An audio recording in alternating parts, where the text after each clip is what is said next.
Hello, I'm Craig Constantine. Welcome to the Movers Mindset Podcast, where I talk with movement enthusiasts to learn who they are, what they do, and why they do it. My guest today is John Baker, probably better known as Chun or Chuni. Welcome, Chuni. How are you today?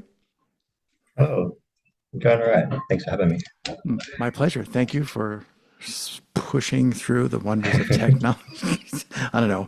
You and I are on literally opposite sides of the globe, so I'm happy any of this works at all. Yeah, Um, I, technology can be magic. yeah, the miracle of the internet. I wanted to start by asking you, and this is not an easy question, but do you think there's a theme that runs through all of your projects currently, like your art, and we're also, this is traditionally the beginning of the year and people tend to like look back and maybe make plans for going forward. But I'm just wondering, do you see a theme that runs through all of your projects? I'm not implying there necessarily is. Just wondering what your thoughts are. Uh, General, I guess not really a theme, but maybe how I approach things. So, uh, a general sense of like exploration and just creating. Um, so I, yeah, I draw and create stuff in my life outside of movement, and in movement, I kind of explore and try to create in different ways. So, um, I call myself like a storyteller through art and movement. So sometimes it's through movement, sometimes it's through writing, sometimes it's through making stuff up. So Hmm. yeah, uh,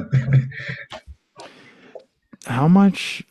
So I looked at what I could find, and I really like your drawing has your style is very clear, and it's really neat. Like I like the way you animate things, and it seems like you often start with a sketch. I love the fact like you're like physical ink on paper, if I'm understanding how you're doing it right, and then carrying it forward or into the digital realm. Um, yeah. why is it just did you just start with, old school media and then got interested in the tech, or were you always interested in tech but decided to go start from like why starting with the older school mediums of ink, for example? I've always dabbled both with tech and traditional sort of media. Um, Growing up, I was always interested in animations. That's kind of my field of study, and it's the way I kind of went. Um, yeah, kind of discovered animation around the same time as parkour, but that's a different story. Um, Which I probably want to I dig into. um, so I realized when I started getting more into digital drawing, I'd lose some of the like nuances of how I draw when I draw traditionally. There's like completely different styles. So yeah, now just kind of exploring, bringing in one to the other and hybrid, making it a hybrid and kind of exploring in different ways that way. So it just brings differences if I start to traditional and then bring it to digital as opposed to full digital and bring it back to traditional or vice versa. So it's Hmm. just a different process that kind of um, allows me to experiment and see what happens. Um, yeah, that's generally my process with why or what with traditional or digital. So, but yeah, I've always kind of been tech savvy. Grew up with computer and whatnot. So Hmm. drawing in Paint, MS Paint years ago, and Whoa, grew flashback. from there. Do you, I always wonder, um, it seems to me like everybody that I encounter who was, I'm going to say, deeply in love with movement or deeply in love with play, however they think about that, when I encounter those people, there's always something else. There's always there's always another thing. A lot of times it's something artistic. Sometimes it's me like crazy conversational thing, which has nothing to do with physically moving. I'm standing perfectly still, and I'm just wondering if do you feel like that you would agree with my? It always seems like people do two things at least, and if so, what is it about the? Is it like a Venn diagram of like art plus movement. So I'm all in on art sometimes and I'm all in on movement sometimes, but the two together are so much better. There's an old chocolate and peanut butter TV commercial from the 80s about that. But I'm just wondering if you've really thought about why those two things, like what is so special about them that keeps you going to each of them separately? Because your illustrations are not parkour or movement really related, and your movement is not really trying to replicate your artwork. Yeah, I guess I haven't really thought about it. I just do each because it's enjoyable and it's a nice way to occupy my time. So Mm. art is just a way to keep my hands busy when I'm sitting around at home and whatever, and movement's a way to keep my mind busy when I'm out and Mm. about. So I think that's a um, good observation. I think there's wisdom in not trying to overly control. There's a metaphor of like the elephant and the rider for your mind. Part of your mind is an elephant that, yeah, you're not controlling this thing. It's just going to just go. And then you have a rider, your rational mind that tries to tell it where to go. And sometimes I think the two poles of attraction, whatever those two things are for people, that I think that creates way more interest. Like if I'm just into podcasting, that's great for 6 hours. Then tomorrow I'm like, anything other than that, please. So I think being able to veer between those two poles turns out to be way more healthy. It's just one thought that I was having around having those, having some two loves or yeah, attractors. I mean, if you're always in one field or one area, it can either cause burnout or you get bored of it or you lose inspiration or whatever. So having multiple spheres of interests and hobbies and whatnot can help uh, keep you engaged or keep you going. So, like aside from movement and art, like I play around with various skating as well. So and dance as well. So it's like multiple spheres that I like Mm. play around with. Yeah. What's something that you've wanted to do, but you're not quite sure how to get started on? And I could give you examples if that isn't really clear, but Um,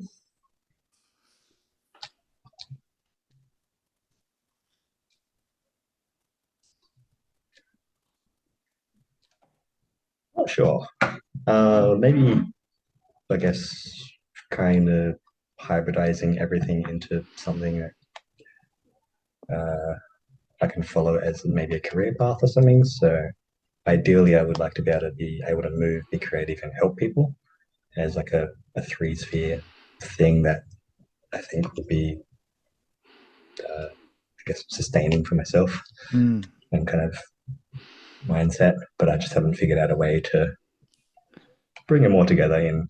It doesn't have to be a single sphere. I'll kind of do it in individual little bits. But yeah, if there was a thing that combined my love of creating stuff and movement and helping people all together, that would be pretty rad to explore. okay. Do you feel like I want to say, do you feel like it's culture that holds us back from doing that? Or do you feel like it's ourselves or like, 'cause I would say I would agree. I would kind of say the same story. Like, oh, I have these things that I love doing, but it's like I look to the left. I'm like, I don't know how to combine. How do I make these two things go together somehow? And oh yes, and I have to pay the electric bill. I think that's a common. I don't want to say urge, but that's like a common striving of everybody. Like I think that's a natural human thing to want to create and to want to do to like carve our path. And I'm just thinking like, all right, well, if we're both expressing this sort of like, oh, I wish I could figure out how to. Do we feel like Yeah, is that culture? Is that no? It's just hard work. Like that's why it's good because it's difficult. Or I think it's a mix of culture and maybe yeah, self-inflicted restrictions. So culturally, because there's like these cookie cutter roles that society expects us from us. So if you're like good at IT, then you go into a certain thing. If you're good at math, you yeah, go to a certain thing.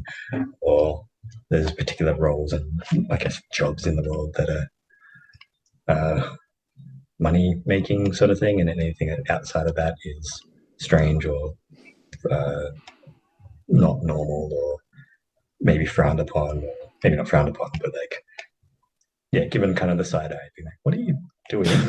or, I'm thinking, I'm thinking, dude, that's parkour or art de plasma for like that's the movement thing, right? I'm picturing. I've seen videos of you like moving on bars in what looks like a car park or a parking garage. We'd say in the States. It's just like, yeah, that's exactly that. People walk by like, what the heck are you doing? But it's those of everybody who's drunk the Kool-Aid. It's like, well, what I'm doing is being a human being, as opposed to being a human doing at some job somewhere. But now I'm preaching to the choir. Sorry.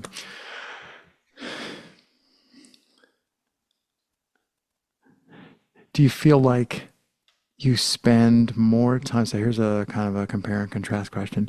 Do you feel like you spend more time, I don't want to say pushing, but pushing yourself to draw, to do art, or more time pushing yourself to do movement? Like which of those things just happens, or is it both of them? And which of them do you find you have to, I really want to get better at this. I really want to put time on it. So I'm going to make myself do it. Makes probably too strong a word, but I guess currently art is a bit more of a push, but like in general, it's I kind of just make stuff whenever I feel like it. Like there's hmm. uh, no real grind or push to be like, no, I have to do this amount. Like I have certain projects that I'm working on and I'm trying to set particular deadlines, but in general, I just kind of make it for the sake of making. So there's no real push there, and uh, yeah, I just kind of make stuff, and it just happens eventually. And then with movement, um, if I sit down for too long, movement just kind of happens, but there's no real push or play in either direction. It's just like it's kind of similar spheres, but just kind of maybe different times a day. Like there is what 12, 14, 16 hours of waking day, Hmm. and yeah, it can't always be creating or can't always be moving. So it's one or the other, or other other realms of exploration. So We often, like, the global movement people listening, you, me, we often talk about the found spaces versus the built spaces. Like, built, like I went to a gym and I moved the boxes, like a constructed, organized space. Obviously, a city is a built space, but I mean, yeah, like you're, a yeah, you seem to go playground out. or Yeah, you seem to go out and move in the found spaces. And I'm wondering in your art, in your creative endeavors, how built is the space? Like, do you have like the pencils are lined up and that this is exactly how everything is organized, and when you create, it's a very structured preset environment, or is it also like the outside world where you and he's chuckling and smiling, where you just this is what I have and where's a piece of paper and you just go.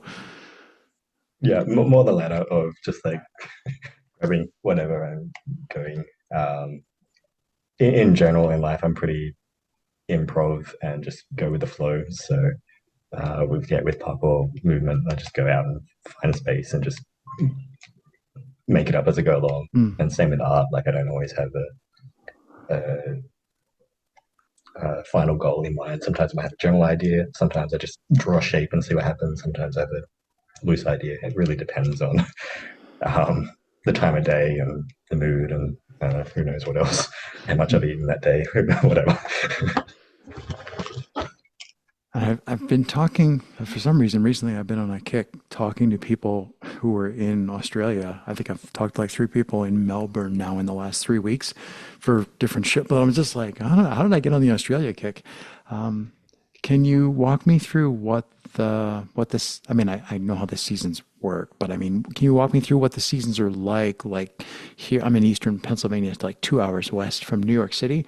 So right now, it's like 7 degrees Celsius. It's night, but I mean, it's like damp and foggy and gray winter, and that's like what I get in Pennsylvania. And then we'll get a blizzard, and it'll be like -15, and it's crazy. Winter is like for real. And I'm just wondering, like, what your seasons are like. Do you find that it's that really constrains you, or is it just like you go out the door and make it work? Or Um, so Melbourne is pretty erratic. You have like all four seasons in one day. It might be like boiling hot and then like rain and then blizzard and then clear like within the space of an hour. So um, what was I'm a big fan of training or moving. Um, doesn't matter the weather. Like I like moving around in wet weather and just exploring because it opens up new possibilities and different challenges and just kind of um, interesting ways of movement. So maybe you just have to be more aware or be more focused. Mm, Um, some of the surfaces might be more slippery, or you just have to like be more present. And that's kind of a nice feeling or nice, um, yeah, area to explore. So even if it's wet, then like it might be a bit unmotivating initially to go out. Like I'd rather be out. I'd rather be out, and then it start raining, and then it's like, well, I'm already out and be about.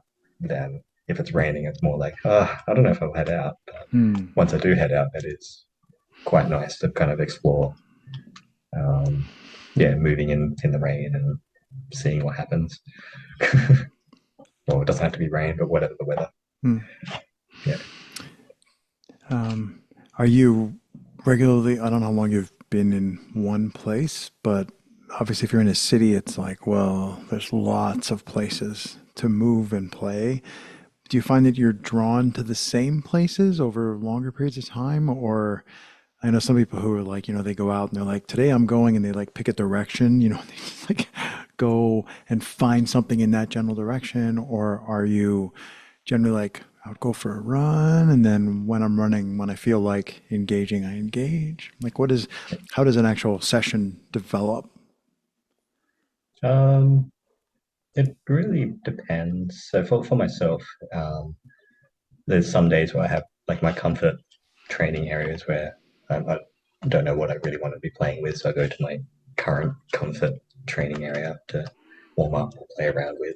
And other days I just like I'll just head out in this direction and see what I find and see what happens. Has like a general jam culture in I guess Melbourne. You pick a spot and then people kind of like get bored of it pretty quick and be like, all right, move on. Okay. And kind of collective hive mind, be like, all right, where are we going? The spot It's is done, right? yeah. Moving on.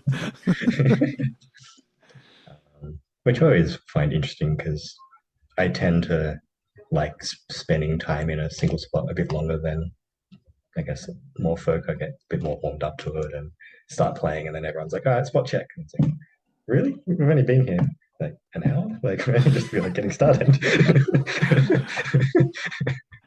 Yeah. I'm also wondering, it's like, oh, I always have this thing in the back of my head, like, what questions am I not asking that people are going to get mad at me for not asking? I've noticed that I have neglected for like 100 and whatever episodes to ask people a lot about music. Like, Right. I don't go out and do parkour. I don't really think of myself as someone who goes out and trains, but if I'm out moving, or I don't even really like to run with music, but I definitely do not want to like play and jump on things with sound covering up what's going on. And I think most Yeah. people are that way, but I'm wondering, do you like, is music part of like, do you bring it along on a Bluetooth speaker and it's part of what you move with, or do you enjoy the silence? Or, I mean, I quite like music. I explore, say, a genre, and I probably listen to it at some point and enjoy it. While training, it really depends. So sometimes I'll have in like wireless headphones. I can still kind of pay attention to the environment, but kind of a background soundtrack. And other times I like training in, well, it's not silence because cities are noisy, but right. without ambient music. I think it depends on the feeling of the day and how maybe the type of movements or whatnot. So if it's a jam, there's usually someone with a speaker, like it or not, like someone has music. If I'm training for myself, I can choose if I'm going to have music or not, which usually does lean more towards yes, unless I'm doing um, maybe something that requires a bit more like concentration or something that I haven't really done before, or maybe I might switch it off. But Hmm. I think in general, I probably lean more towards listening to music while moving than not. But um, yeah, I think music can add a nice layer of interactive with yourself in the environment. You can kind of interact with the music and then train with the music and kind of make it a bit more dancey, which is kind of interesting to explore as well. Which yeah, I enjoy trying to hybridize kind of parkour play and musicality and see what comes out of it. So Hmm. kind of Yeah. dance in with the environment, as so to say, like quotations. Yeah. I've often wondered about, I'm not quite sure if the party I'm about to describe has a specific name, but you have a DJ and everybody has Bluetooth headphones, but they're all listening to the same music. I don't know if that has a Yeah, specific name. I've yeah, often silent wondered, disco. yeah, well, I don't know if they Yeah, even did they call it a silent disco? Disco was like 60 years ago. But what I was wondering is, I wondered what would happen if everybody at the spot had the same Bluetooth. You can't big over, but in ear little. If we all had the same Bluetooth headphones, I don't know if I would love some, I could think of some music mixes I would not want to listen to. But what would happen if everybody, because there's so much of the vibe that comes just right up out of the space, from the architecture, from the ambient background noise. But I wonder what would happen if everybody at the jam also actually had the same music overlaid, or if there was a way for people to like queue up. Used to happen in the old days with jukeboxes. You'd have to like queue up your song, and then you'd be like doing your thing and waiting for your song to come up. That's not a question, Craig, but it was just something I was thinking about when thinking about training and moving with sound. yeah. I think it'd be an interesting experiment to explore. Where yeah, everyone just has insulated headphones, but everyone's listening to the same things we've shared, but see what people can come up with or explore. It'd be kind of interesting. Yeah, I Sometimes don't I, I don't know anyone who would try because a lot of people are going to be if like, you're within the sound of it's our too voice, too yeah yeah because sometimes I wonder about if I'm listening to music, then I find I'm trying to do things to the cadence. Maybe not exactly the beat, but what I'm doing is kind of driven by that sound. And of course, if you're trying to run, that's really handy because you can pick things that have exactly the right cadence. And sometimes I watch people move and I'm thinking, that's like really like rhythmic. I wonder if like or is the rhythm coming from them or is the rhythm coming from music? And I just think it's an interesting question to ask ourselves. We talk so much about the tactile environment and the visual environment and the visceral aspect of movement. But aside from talking about silent training, we don't talk about the soundscape as much or how the soundscape affects what's going on. yeah. Yeah, interesting to ponder. And I Maybe, know for my maybe own not. movements, like if you watch some of my movements, they do have a rhythm to it, and that's probably because I am listening to something and kind of moving to That's that sort that's what of. I was wondering about. And I think sometimes I think I saw headphones, but it's hard to spot sometimes in video. Yeah. Yeah. Do you feel, I don't know whether I want to say you share a lot or you share a little, but when you think about something, how does the act of, I'm going to say like capture and sharing, like how does that, I'm going to say poison? How does that poison what you're doing? Like if you're at a spot and you're having a really good time, does it then occur to you to share it? And now, and all of a sudden I got to set up the camera and I got to do the thing. Or is it really just organic where you just tend to capture things and throw a bunch of stuff out? And then every once in a while, something makes sense visually, even though it might not have made sense in the moment. Like I'm wondering about the balance between when you're moving and how that feels compared to what you share and how the sharing comes across. Like, Yeah. I think out of the movements that I do, it's only like maybe 10%, maybe a bit more that I actually share. Like, there's a lot of times I'm just kind of exploring and moving and enjoying the space or the current being in present. Um, and then active sharing, it depends. So sometimes I might come up with an idea and be like, oh, that was kind of cool. I haven't shared in a while, so maybe I'll just record and see what happens. And other times, other people are like, "Oh, that was cool. Can you do it again?" I'll film. I was like, "Yeah, okay."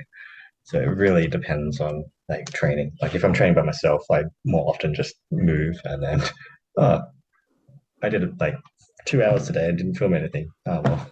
And other times, like Yeah. I'll just set up the camera and see what happens, and if something comes out of it, sure. So it's really a mix, and it depends on the day, the training, the spot, and the people around and whatnot. So Right. yeah,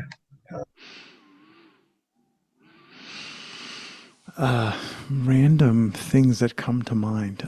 What's just like if filming happens, then cool. right? But yeah, it's more just yeah. Random things that come to mind. What's an artist, or two or three or more, if you like? What's an artist that comes to mind that's someone that you think people should look at? You know, if they're interested in your work or the things you're talking about, or there are people that maybe you think of in the art space that are similar, even if they're not movers. Um,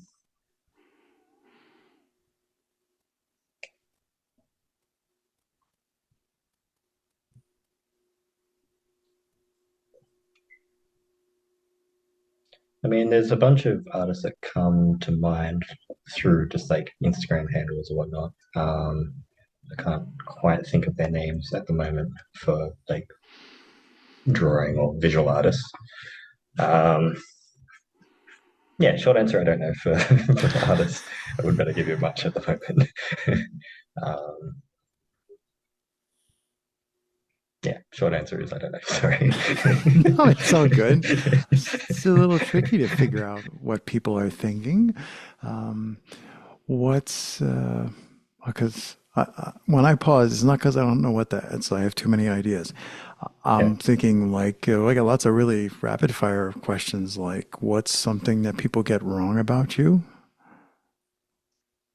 Um, I guess initially, if uh, not in sphere of friends or outside of parkour, maybe taken too seriously. Hmm. Like maybe I'm like very serious, but I'm actually like cool and playful and whatever. Um,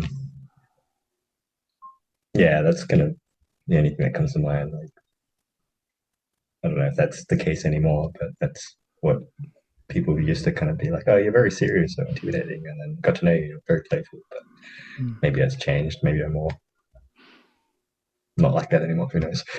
Yeah, it's tough to see oneself. It's tough to answer that question.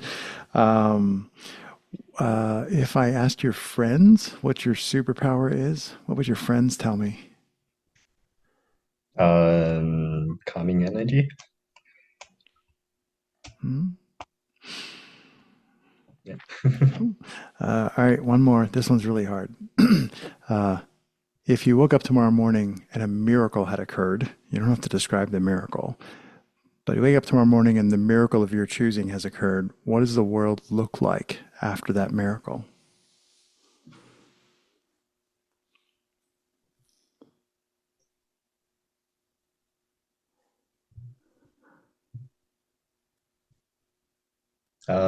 People are more open, accommodating with each other, um,